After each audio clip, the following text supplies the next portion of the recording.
এরপর বোন হিড়িম্বাকে আসতে না দেখে হিড়িম্ব নিজেই গাছ থেকে নেমে মাংসের গন্ধ লক্ষ্য করে পাণ্ডবদের দিকে এগোতে লাগলো। হিড়িম্বা বলল যে সে বুঝতে পেরেছে যে তার ভাই আসছে সেদিকেই, তাই ভীম যেন তার কাঁধে তার মা ও তার ভাইদেরকে নিয়ে উঠে পড়ে। তাহলে তার শরীরে যে শক্তি আছে সেই শক্তির সদ্ব্যবহার করে রূপ পরিবর্তন করে তাদেরকে অন্য জায়গায় নিয়ে যেতে পারবে। কিন্তু ভীম তাতে রাজি হলো না। উল্টে বললেন যে তিনি হিড়িম্বকে হত্যা করে তবেই শান্ত হবেন, কেউ তাকে আটকাতে পারবে না।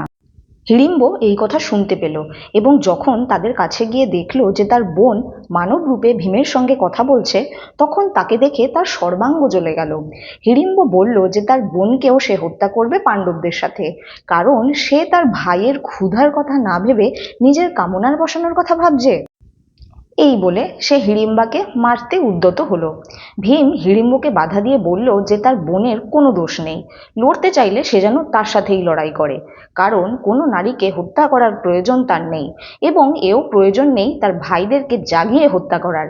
তার আগেই তিনি সেই রাক্ষসকে হত্যা করবেন যার ভয়ে বনের মধ্যে দিয়ে মানুষেরা অবাধে বিচরণ করতে পারত না, এবং যার ভয়ে ভয়ে থাকতো অন্য রাক্ষসেরা।